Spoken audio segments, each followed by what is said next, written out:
sasama ako tulog bukas. Masaya ako. Wala ka na. Kumalma po. Ano nangyari sa inyo? Para sa atin. Kumalma.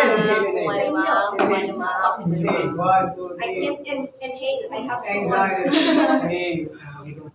Game. game. Video. Video na yan. Nariset na. Pareho. Ulitin mo. Akin na. Part. Partner. Okay. Sound check. Kalma na po lahat. On air. Good afternoon, everyone. This is an all-in-task broadcast. DURX, pagsubok sa mikropono. Mas mga dalawa isa, Radyo Pinas Aksyon. 8:45, isa dalawa tatlo. Handa ng magbalita. Magandang araw, Pilipinas. Para sa balitang lokal, sinusubungan ang mikropono. Para sa balitang pampalakasan, isa, dalawa, tatlo, Radyo Pinas Aksyon. 3-2-1, sinusubungan ang mikropono. DCYX arangkada na. Para sa showbiz na latest, kasama niyo ang inyong professional na marites. 1-2-3, DCYX laging on the spot. Para sa balitang showbiz na hatol sa fresh at ulang balya, dito ang chika kulang balya. Halin ng programang Radyo Pinas Aksyon para sa 5 minutong pagbabalita. Together with our technical director, James Tapia, this broadcast. 3.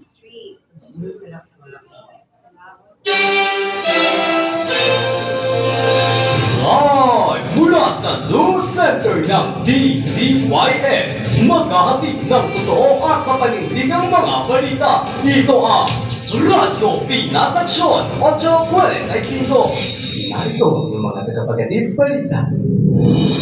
Sandigan ng tunay at tapat na pagbabalita. Hatid na mapanindigang katotohanan para sa masa. Ito ang Radyo Pinas Aksyon 8:45. Magandang araw, Pilipinas. Ako si Red Manigas. Mario Pagitpanapon Pampanga, ako naman si Sergio Meneses. Para sa mapanindigang balitaan, At para sa tapat na lingkod bayan, ito ang DCYX 8:45. Ang oras ko kapuluan ay alas 3 ng hapon.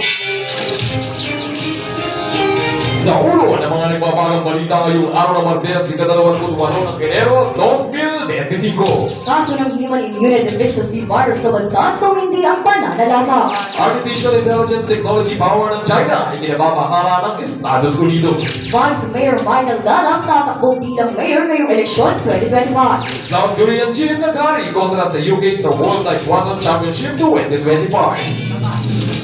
Para sa detalye ng mga balita, nasa mahigit 3,000 na ng HIV ang naikarang bagong kaso ng bansa ng Department of Health noong December 2023. Para sa datos ng DOH noong December 2023, bumala na sa mahigit 126,000 na ang kabuang kaso ng HIV sa bansa ang naitala. Samantala, 30% ng 15 to 24 years old at 50% ng 25 to 34 years old naman ang naitalang edad na nakakalang tayo sa ng HIV cases. Para sa ibang pagbalita, pinangangabahan ng mga eksperto ng United States ang paggamit ng mababang kalidad ng AI computer chips ng China sa kanilang inilabas ng AI DeepSeek R1 noong nakaraang linggo. Ayon kay Tech investor Mark Andreessen, sa paggamit ng mga mababang kalidad ng computer chips ng China sa kanilang AI, maaari itong magkaroon ng posibilidad na bantang sa lahat.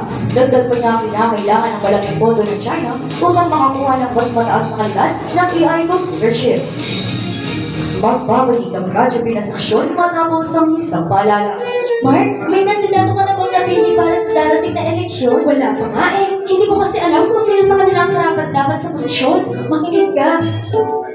Laging hangad ang may alam, tamang pamumuno ay dapat nilaran.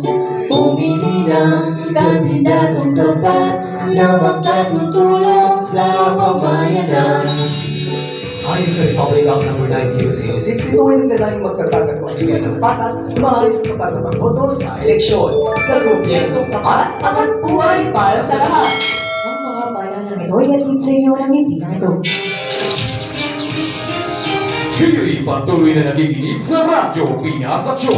Vice Mayor Ganang tatakbo ngayong nalalapit na eleksyon bilang Mayor ng Fairness ng Kapampangan. Para sa detalye, narito si Ira Lisman. Ira, Hindi na matapos silabas ng Comelec ang listahan ng mga kandidato ng national and local elections 2025, tatakbo si Vice Mayor Galang bilang mayor ngayong nalalapit na eleksyon ng Fairness ng Kapampangan. Magtigas na sa aking listahan ang pangalan ni Galang nasa ikalawang pwesto sa pagkamayor mula sa partido ng kapanayon ng bilang ni Bemanen Pampanga, habang nasa ikatlong pwesto naman si Dani Managasang. Samantala, 30% na kandidatong tatakbo sa halagang munisipal sa ikalabing dalawa ng Mayo. Ayon ni Guzman para sa Radyo Pinas Aksyon. DZYX 845. South Korean Jin Do-yeon bumida sa World Taekwondo Championship. Para sa detalye, narito si Christian Cantuba.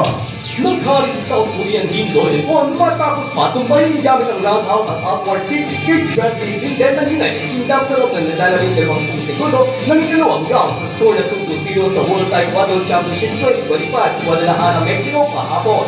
Hindi napigilan si Juan ang tagpaulan ng front at side kicks nang kumubra ng 5 puntos sa sapat para lumobo ang alamangan at tuluyang magpabagsakin si Sindel. Dagdag pa rito sa loob ng 17 laban ng pagkatong ng South Korea, ito ang kauna-unang unayong ginto mula sa World Championship. Christian Cantuba para sa Radyo Pinas Aksyon. DZYX 845. Ang yan ang mga balita sa araw na ito. Muli ito ang News Center ng DZYX. mga ng totoo at magbabatikang pagbalita. Ako si Fred At Malinas. ako naman si Rio Meneses na nagsasabi sa tapat na pagbabalita At ang buhay ng manda.